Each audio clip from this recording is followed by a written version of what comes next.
আগের ভোটগুলো দিচ্ছিলেন? কি অবস্থা, কি মনে হচ্ছে আপনার? আমার তো আপনার মানে অনেক ছোট, আমাদের কিন্তু বলেন যে আমরা খুব কষ্ট করে যাচ্ছি, চেষ্টা করতেছি, আইন শৃঙ্খলা বাহিনী সবাই মিলে চেষ্টা করতেছি নির্বাচনটাকে আমরা সুন্দর করার জন্য। আমাদেরকে অবশ্যই সাজেশন দিবেন যে না আমাদের ভালো আছে, তাই না?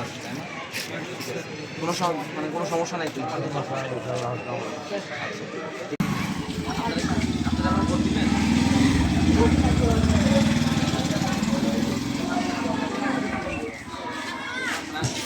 অবশ্যই আপনারা ভোট দিবেন, এটা যে আপনার একটা অধিকার ভোট দেওয়া, এটা আপনি জানেন তো?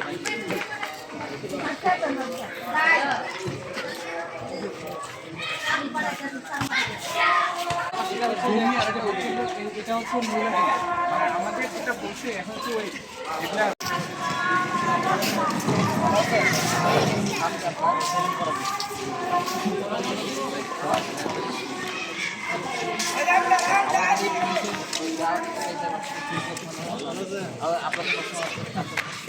কি অবস্থা, এখানে ভোট দিবেন কে কে?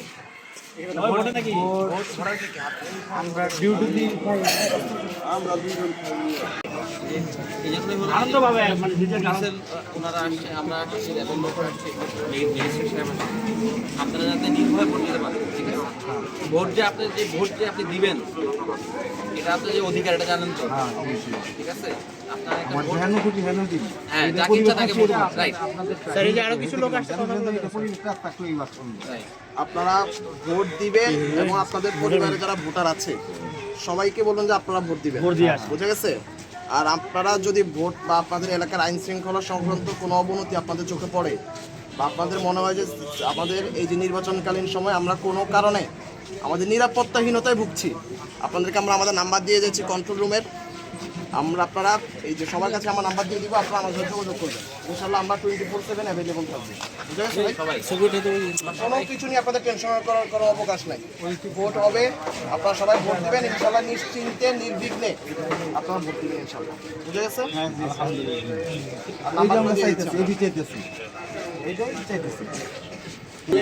আপনাদের একই বলতে হবে না, যদি আপনার প্রথমে আপনাদেরকে বলে দিয়েছি যদি আপনারা কোনো কারণে নিরাপত্তাহীনতায় ভোগেন, আপনাদেরকে আমরা আমাদের কন্ট্যাক্ট নাম্বার দিয়ে দিয়েছি, পুলিশ থাকবে, ল্যাব থাকবে, কন্ট্যাক্ট নাম্বারে কল দিবেন, ইনশাল্লাহ এখানে অ্যাকশন হয়ে যাবে, খুব দ্রুততার সহিত অ্যাকশন হবে। নির্বাচন কোনোভাবেই এমন হবে না যে নির্বাচনটা সুষ্ঠুভাবে হবে না, এটা আমরা দিব। নির্বাচন হবে সুষ্ঠুভাবে হবে, এটা আপনাদের ভোট দেওয়াটা আপনাদের দায়িত্ব, ঠিকভাবে একটা সুষ্ঠু নির্বাচন অ্যারেঞ্জ করাটাও আমাদের দায়িত্ব, বুঝতে পারছেন? আপনারা আপনাদের দিক থেকে কোনোভাবে ব্যর্থ হওয়া যাবে না, আমরাও ইনশাল্লাহ আমাদের দিক থেকে ব্যর্থ হবো।